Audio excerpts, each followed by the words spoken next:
दोस्तों ऋग्वेद का तीसरा सूक्त कहता है इंद्र मिद्धरी वोचिम यज्ञम चक्राणो हविर्वता। दोस्तों ऋग्वेद के सूक्त सिर्फ मंत्र नहीं है, ये भीतर की शक्ति को जगाने का विज्ञान है। अगर पहले सूक्त ने कहा कि अपने भीतर की अग्नि को जलाओ, तो दूसरे सूक्त ने कहा उस अग्नि को प्राण दो। अब तीसरा सूक्त कहता है कि डर को तोड़ो, अब अपने भीतर का इंद्र बनो।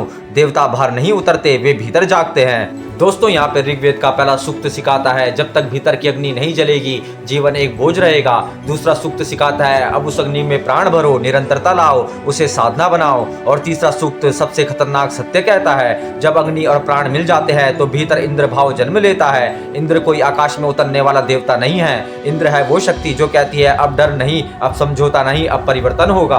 तो ऋग्वेद कहता है जिसके भीतर अग्नि नहीं वो जीवित होकर भी सोया हुआ है, और अग्नि भी अकेले काफी नहीं जब तक उसमें प्राण ना हो। और जब अग्नि और प्राण मिलते हैं तब डर टूटता है और मनुष्य इंद्र बनता है। ऋग्वेद भारी पूजा नहीं सिखाता, वो अंदर की सत्ता को जगाता है। तो डर जिस दिन टूटता है उसी दिन इंद्र पैदा होता है। इंद्र बाहर का युद्ध जीतने वाला नहीं, भीतर का डर तोड़ने वाला है। ऋग्वेद पढ़ा नहीं जाता, जिया जाता है। हम कमजोर नहीं है, हम सभी के अंदर सोया हुआ इंद्र है। दोस्तों अगर आपको जानकारी पसंद आई, चैनल को लाइक कमेंट सब्सक्राइब करें। धन्यवाद मित्रों, हर हर महादेव।